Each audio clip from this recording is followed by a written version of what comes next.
Hello friends, success Chandra के इस YouTube channel में आप सभी छात्रों को बहुत बहुत स्वागत है। आज हम हिंदी के जो है क्लास 12 आईएससी आईकॉम आईए के लिए दिगंत हिंदी जो है भाग 2 उसका जो राइटर नेम और जो है पाठ नेम लेकर आया हूं। आप जानते हैं कि हिंदी जो है दिगंत भाग 2 कक्षा 12 के लिए जो बुक है बिहार बोर्ड द्वारा प्रकाशित, उस बुक में जो है 13 गद्य खंड है और जो है 13 काव्य खंड है। तो ये 13 काव्य खंड और गद्य खंड अगर याद कर लेते हैं तो एग्जाम में होने वाली समस्या दूर हो जाएगी। इससे बहुत सारा जो है क्वेश्चन पूछा जाता है। तो सभी छात्र इसको शुरू से अंत तक देखेंगे ताकि आगामी बोर्ड एग्जाम में आपको यहाँ तक कि ऑब्जेक्टिव क्वेश्चन, सब्जेक्टिव क्वेश्चन में बहुत तरह का क्वेश्चन रहता है, एक्सप्लेनेशन करने वाला question answer, short question answer, सारांश वगैरह जो भी लिखने वाला है उसमें हेल्प मिलेगा।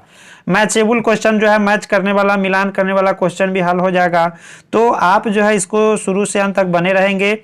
तो यहाँ देख रहे हैं कि सभी के लिए आईएससी आईकॉम आई के लिए, तो देखिए कैसे जो है इसको आप याद हो जाएगा। जैसे यहाँ पहला पाठ जो है इसका बातचीत नाम है और बाल कृष्ण भट्ट जी ने इसको आपको क्या किया है, इस जो है बातचीत के बारे में, निबंध के बारे में लिखे हैं।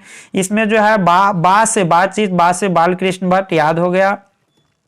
तो याद करना बहुत आसान है। इसमें जो है बातचीत में बातचीत करने का तौर तरीका बताया गया है और बाल कृष्ण भट्ट जी है जो कैसे बात किया जाता है, कितने व्यक्ति के बीच बातचीत अच्छा होता है। तो 2 व्यक्ति के बीच जो है बातचीत अच्छी से होती है। अगर 2 से अधिक हो जाता है तो समझिए बेतुका बात होने लगता है, बेकाम की बात होने लगता है।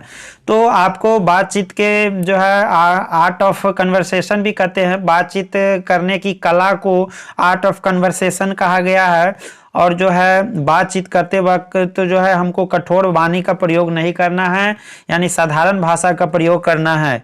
तो याद है कि इसके बाल कृष्ण भट्ट जी के पिताजी का नाम बेनी प्रसाद है, माता का नाम जो है पार्वती देवी है, याद रखेंगे।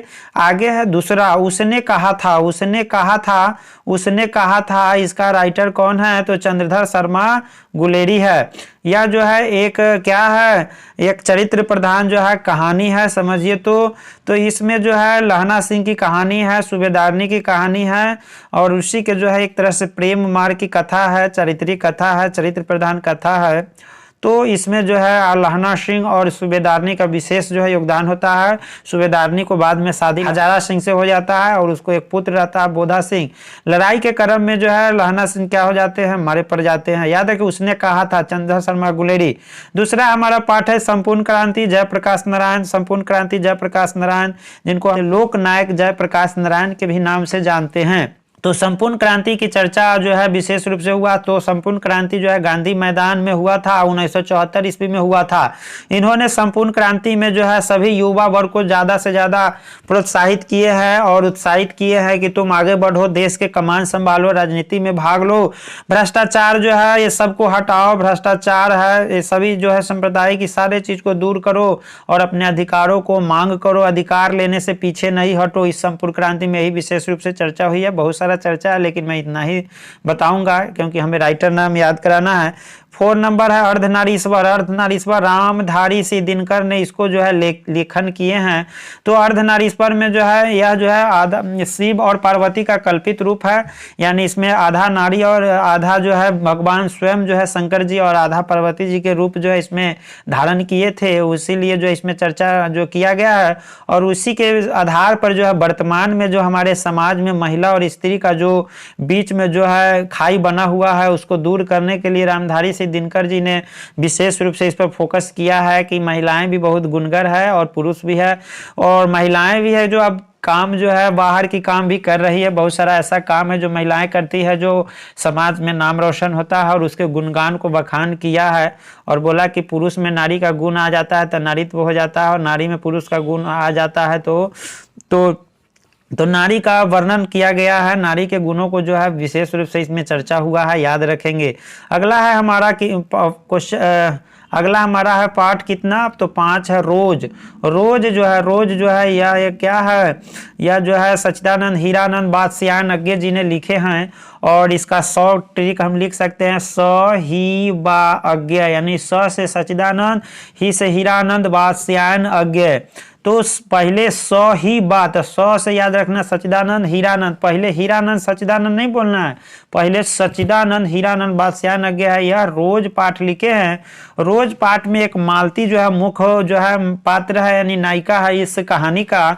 और मालती का जो है शादी एक महेश्वर है उस डॉक्टर से हो जाता है और उसको एक बेटा होता है, टिट्टी उसका नाम रहता है। मालती जो है अपने गृहस्थी में काफ़ी व्यस्त हो जाती है। महेश्वर उसका हस्बैंड जो है डॉक्टर रहता है, वो हमेशा जो है ऑपरेशने करता है, इलाज उलाज करके आता है अपना रूटीन में। उसी तरह मालती भी हमेशा अपने अपने काम में व्यस्त रहती है। यानी सच्चिदानंद हीरानंद बादशाह ने जो है गृहस्थी के बारे में मालती के जीवन वर्णन किया है और उसके बारे में बताई है कि वह जो है जब पढ़ती थी उस समय बहुत खुली मिजाज के थी, कोई काम नहीं करती थी। या वही मालती एक दिन शादी हो गया महेश्वर डॉक्टर से, तो वह एक आज जो है क्या हो गई है, यानी आज जो है वह व्यस्त हो गई है, गृहस्थ के काम में रह गई है। मालती जो है किताब बच्चा में बहुत फाड़ती थी, लेकिन जब शादी हुआ तो सारा रूटीन में हो गया। अगला 6 है, एक लेख और एक पत्र। भगत सिंह के बारे में कौन नहीं जानता है, जिनको फांसी के सजा मिला था देश के आज़ाद के समय, जिस समय देश आज़ाद हो रही थी उससे पहले जो है 1931 में इनको जो है फांसी दे दिया गया था। तो उसमें सुखदेव, राजगुरु और भगत सिंह तीनों को फांसी दिया गया था। फांसी देने से पहले जो है ये लोग को जेल में रखा गया था और जेल में दोनों जो है पढ़े लिखे व्यक्ति थे, कॉलेज में पढ़ाई कर रहे थे कि क्रांतिकारी बन गए थे। उसी समय जो है जेल के अंदर से ही लेख है वो लिखे थे, लेख लिखे थे। लेख का मतलब एस्से, यानी वो एस्से लिखे थे जिसमें कहे थे कि युवा वर्ग को, नौजवानों आदमी को राजनीति करना चाहिए। ऐसा नहीं कि सिर्फ वृद्ध आदमी जो है उम्रदराज आदमी वही राजनीति करेंगे, यानी नया नवजुवक भी राजनीति जो करेंगे तो अच्छे से राजनीति करेंगे।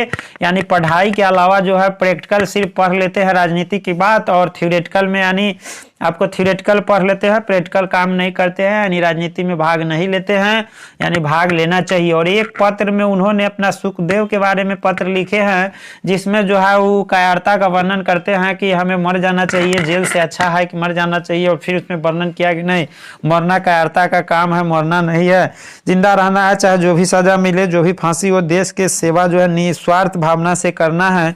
इसी सब के बारे में चर्चा की है भगत सिंह। अगला हमारा पाठ है ओ सादा नीरा। ओ सादा नीरा, ओ सादा नीरा का मतलब क्या है, तो ओ सादा नीरा जो है आपको है यह गंडक नदी को निमित्त मानकर लिखा गया है। और कवि ने इसमें क्या वर्णन किया, जगदीश चंद्र माथुर, तो माथुर के माथा थुर नहीं देना है। और जगदीश चंद्र ने, जगदीश मतलब ईश्वर होता है, सादा नीर मतलब प्लेन पानी उनको दीजिएगा तो बहुत खुश रहेंगे। तो वो सादा नीरा में जो है गंडक नदी के निमित्त मान के लिखा गया है, जिसमें गंडक नदी के किनारे में बसे लोगों को जीवन यापन कैसे बीतता है उसी के बारे में चर्चा किया गया है। तो अगर ये पूछे तो आप जो है गंडक नदी के इस पार उस पार जो भी कहानी हुआ है जानते हो, नदी किनारे जैसे जीवन यापन होता है उसके बारे में लिख दीजिएगा तो इसका सारांश आपका क्लियर हो जाएगा। जगदीश चंद्र माथुर के माथा नहीं थुरिएगा। आगे है क्वेश्चन नंबर 8, सिपाही की माँ। मोहन राकेश, मोहन राकेश सिपाही की माँ लिखा है, तो मोहन राकेश सिपाही की माँ में लिखे हैं। सिपाही की माँ जो है मोहन राकेश इसका राइटर है। सिपाही की माँ क्या है, उसमें जो है एक जो है सिपाही बन जाता है, विष्णु के बेटा एक पुत्र रहता है, वो जो है सिपाही में चला जाता है और उसकी बहन की शादी करना रहता है। उसके लिए पैसा एकत्रित करने के लिए उसे बर्मा की लड़ाई में भेज देता है और उसमें जो है वह जो है क्या है, लड़ाई लड़ता है, बहुत दिन तक उधरे रह जाता है। बर्मा से 2 लड़की आती है, कहती है जो सिपाही छोड़कर भागता है। इस तरह के बहुत सारा इसमें बात है। आगे है कि 90 नंबर, प्रगीत और समाज। प्रगीत और समाज किसने लिखा है, तो नामवर सिंह ने लिखा है। और प्रगीत और समाज क्या है, तो समाज जानते हैं सोशल होता है, समाज में हम लोग रहते हैं। और प्रगीत मतलब जो दूसरे के द्वारा दूसरे के लिए जो गीत गाया जाता है उसको हम प्रगीत बोलते हैं। तो समाज में जनरली जो है हम जो भी बात जानते हैं, इतिहास भूगोल की बात जो भी होता है या गाना गीत वगैरह जो भी जानते हैं, तो इसमें समाज का बात जो है चर्चा किया हुआ विशेष रूप से नामवर सिंह कि जो है हम दूसरे के लिए जो गीत गाते हैं और समाज में रहते हैं, सारा उसका संस्कृति कल्चर के बारे में चर्चा है। 10वां पाठ हमारा है कि जूठन, यानी ओम प्रकाश वाल्मीकि जी इसको रचना किए हैं। यह जो है एक दलित वर्ग से आते हैं, जिसको हम क्या कहते हैं, एक तरह से आप चमार भी कह सकते हैं, उसी का चर्चा है। क्योंकि इसमें जो है मवेशी को जो है खाल उधारने की भी चर्चा हुई है। तो जब ओम प्रकाश वाल्मीकि जी छोटे रहते हैं तो जो हम जूठन उठन साफ करने जाते हैं बड़े दरबार में, तो वहाँ जो है बहुत जो है इसको खाना पीना मिलने में बहुत दिक्कत होता है, नहीं खाना जूठा उठा देता है, कल होके जाते हैं मांगने। तो उसमें जो है जूठन उठन साफ करता है, पत्ता उता बिकता है, पतौरा जिसको कहते हैं, पत्ता उता बिकता है, खा लेता है लोग, गांव समाज में भोज होता है उसको, तब उसको थोड़ा बची खुची दे दिया जाता था। तो ये ओम प्रकाश वाल्मीकि जी बचपन में भी जाते थे यो कहीं कहीं। अब एक बार की घटना हुआ कि एक मवेशी मर जाता है, तो इसको घरे जो है इसके पापा वगैरह नहीं रहते हैं, भाई हुई नहीं रहते हैं, तो इस ओम प्रकाश वाल्मीकि जी को ही जाना पड़ता है और चमड़ा उतार के लाना पड़ता है माथा पे। तो वो सारा घटना भी इसमें विशेष रूप से चर्चा है। बहुत ही दयनीय स्थिति रहता है जब स्कूल जाते हो। ओम प्रकाश वाल्मीकि जी जब स्कूल बच्चा में जाते हैं तो कालीराम के जो है, कालीराम के मास्टर एक रहता है, कालीराम नाम की एक टीचर रहते हैं। वो जो है क्या करते हैं, ओम प्रकाश वाल्मीकि जी से खूब झाड़ू उड़ू फील्ड में लगवाते हैं, पढ़ाते नहीं है और पिटाई भी खूब करते हैं। तो इस तरह से इसमें कहानी है, बहुत अच्छा कहानी है, रोचक है, आपको सारांश इससे पूछ सकता है। हंसते हुए मेरा अकेलापन मलयज जो है, हंसते हुए मेरा अकेलापन जो है मलयज लिखा हुआ है। तो हंसते हुए मेरा अकेलापन जो है, इनका अकेला जिंदगी कटता है। इसमें एक डायरी लेखन की है मलयज ने, यानी डायरी लेखन में अपने जीवन के बारे में बताया कि इनके जीवन में क्या क्या कठिनाई हुआ है, उसी का विशेष रूप से चर्चा किए हैं। 12 नंबर में तिरिच। तिरिच एक विषैला जंतु है जो किसी भी इंसान को काट लेता है तो वह 24 घंटा के अंदर में उसको मरना निश्चित है। तो उदय प्रकाश के पिताजी रहते हैं, उनको जो है तिरिच काट लेता है और तिरिच काटने के बाद जो है वो जान जाते हैं कि हमारे पिताजी को तिरिच काट लिया है, तो बहुत सारा भगत से झरवाते हैं और तब भी ठीक नहीं होता, अंततः मर जाते हैं। और उनके पिताजी शहर के जो है और गांव के विशेष रूप से अंतर बताते हैं, क्योंकि जो है उदय प्रकाश शहर में रहते हैं तो उनके पिताजी का भी वहाँ मन नहीं लगता है, तो गांव में ही आ जाते हैं। आगे है शिक्षा। तो शिक्षा जो है गद्य खंड का लास्ट है शिक्षा। तो शिक्षा जे कृष्ण मूर्ति है, तो जिद्दू कृष्ण इसको फुल फॉर्म है। तो इसमें जो है शिक्षा के बारे में विशेष रूप से क्वेश्चन जो है खूब खड़ा किया कि शिक्षा है क्या, शिक्षा से क्या होता है। तो आप जान लीजिए कि शिक्षा से क्या नहीं होगा, शिक्षा से सब चीज हो सकता है। जब ज्ञान इंसान के अंदर होता है तो उसका सर्वगुण जो है सभी तरह से विकास होना प्रारंभ हो जाता है, यानी संपूर्ण ज्ञान हो जाता है तो इंसान जो है परिपूर्ण होता है, तो उससे सारा चीज होने लगता है। यानी जो है किसी से बातचीत करना हो वहाँ की शिक्षा की जरूरत, कोई बिजनेस करना हो वहाँ की शिक्षा की जरूरत है। यानी शिक्षा से जो भी है नौकरी सर्विस जो भी करना है क्या है, शिक्षा ही जरूरत है। तो शिक्षा जो है संपूर्ण जो है शिक्षा अगर किसी इंसान को हो जाता है तो वह पुरुष जो है ज्ञानी हो जाता है, यानी उसके अंदर व्यवहार में परिवर्तन हो जाता है। शिक्षित व्यक्ति जो है उसके बोलने का, कोई बात कहने का वह तजुर्बा अलग हो जाता है, किसी बात को समझने का। आगे है काव्य खंड। काव्य खंड में भी 13 पद दिया गया हुआ है, तो इसमें भी विशेष रूप से आप याद कर लेंगे। काव्य खंड में जो है पहला क्या है, करबक। करबक में जो है मलिक मोहम्मद जैसी जी ने लिखे हैं। करबक में 2 दोहा दिए हैं, जिसमें विशेष रूप से एक दोहा में उन्होंने चर्चा की है खुद अपने के बारे में कि जो है वो एक आंख से कान्हा रहते हैं, उसी के विशेष रूप से फोकस किए हैं कि कान्हा जो है होना दुर्गुण है, दोष है, शारीरिक दोष है, लोग इसे थोड़ा दोष समझते हैं। तो इस तरह से जो है आपको निराश रहते हैं, लेकिन फिर भी दूसरे करबक में उन्होंने चर्चा किए हैं कि इंसान के दोष हो अगर उसमें गुण आ जाए तो वह दोष दूर हो जाता है। तो मलिक मोहम्मद जैसी खुद जो है यह कवि है और इन्होंने कविता लिखने का काम किया है और यह बहुत जानकार थे हिंदी के क्षेत्र में। तो उन्होंने जो है बहुत जो है गुण के बखान करने के बाद जो है अपने दोषों से मुक्ति पाने के लिए संदेश देना चाहते हैं कि इंसान को अगर जो है किसी तरह से दिव्यांग है, विकलांग है, तो ऐसे छात्र को निराश होने की आवश्यकता नहीं है। अगर रूप रंग भी थोड़ा अलग है तो उससे जो है चिंता करने की बात नहीं है, गुण जब उसके अंदर आ जाएगा तो सारे जो है दूर हो जाएगा। तो इस तरह से इसमें विशेष चर्चा किए हैं। पद में है सूरदास। तो यहाँ पद यहाँ भी है, पद यहाँ तुलसीदास भी है। तो सूरदास ने है तो राम जी के बखान नहीं किए हैं, कृष्ण के जो है चर्चा किए हैं, याद रखेंगे। और तुलसीदास राम जी के चर्चा किए हैं, राम भक्त थे या तुलसीदास कृष्ण भक्त थे। तो इसमें सूरदास 2 पद दिए हैं। एक पद में दिए हैं क्या, तो कृष्ण भगवान जो सोए रहते हैं, सवेरे हो जाता है, सुबह हो जाता है तो कृष्ण भगवान सोए रहते हैं, तो माता जो है यशोदा उसको जगाती है। तो चिड़िया चहचहाने लगे और अभी तक नहीं उठे कि जल्दी जो है उठिए, घूमिए, फूल वगैरह खिल गए। इस सब के बारे में प्रथम में चर्चा किए हैं सूरदास। और दूसरे पद में वो चर्चा किए हैं जो है जब कृष्ण भगवान जो है खाते रहते हैं नंद जी के गोद में बैठ के, तो बहुत सारा व्यंजन बना हुआ हुआ रहता है और वह व्यंजन जो खाते रहते हैं, कुछ भूमि पर गिराते रहते हैं जमीन पे। तो वही जो है तुलसी सूरदास कहे हैं कि जो है उसके बाद वो सब खाने के बाद भी कृष्ण भगवान जो है माखन मिश्री के तलाश में रहते हैं और वो भी खाते हैं। तो उन्होंने सूरदास भक्त थे कृष्ण के, तो उन्होंने बोले उसमें से कुछ भी जूठा मिल जाए, हाथ धोया वाला भी जूठा उनका मिल जाए तो धन्य हो जाएंगे हम।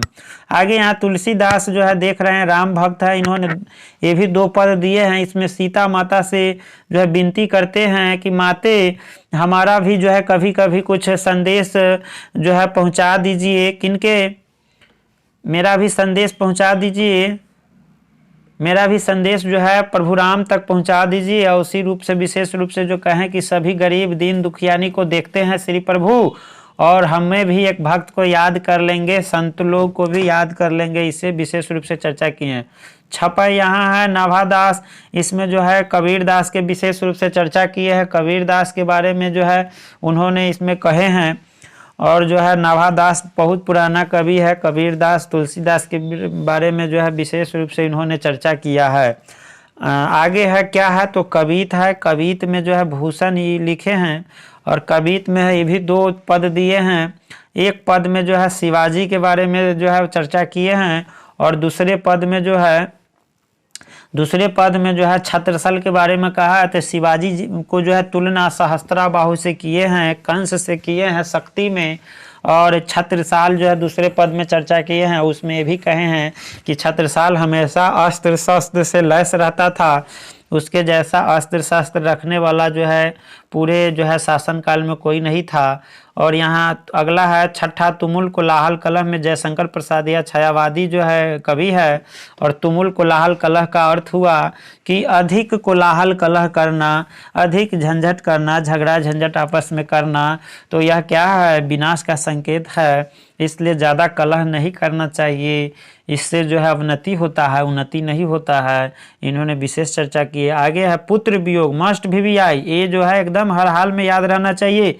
पुत्र वियोग सुभद्रा कुमारी चौहान, ये जो है पुत्र वियोग में क्या होता है, वियोग करता है जब पुत्र इनका मर जाता है, एक पुत्र रहता है वो मर जाता है, तो सुभद्रा कुमारी जो है काफ़ी चिंतित रहती है, उसका एक ही पुत्र रहता है वो जो है मर जाता है। तो इसे व्याख्या करने वाला भी एग्जाम में पूछ देता है, और जो है क्या कहते हैं सारांश भी लिखने के लिए कह देगा। तो आप इसमें विशेष रूप से ये याद कर लीजिएगा, मस्ट भी आई। पुत्र वियोग मतलब सुभद्रा कुमारी चौहान कवित्री रहती है, उसी के जो है पुत्र मर जाता है तो हमेशा उसी के तनाव में रहती है, टेंशन में रहती है। आगे है उषा, उषा क्या है, शमशेर बहादुर सिंह ने इसको लिखा है। उषा जो होता है, उषा के जादू टूट जाता है, यानी देखते हैं सुबह में जो धूप उगते हैं तो क्या होता है, सब मौसम कितना अच्छा हो जाता है, उसी समय कहा गया कि उषा के जादू टूट जाता है।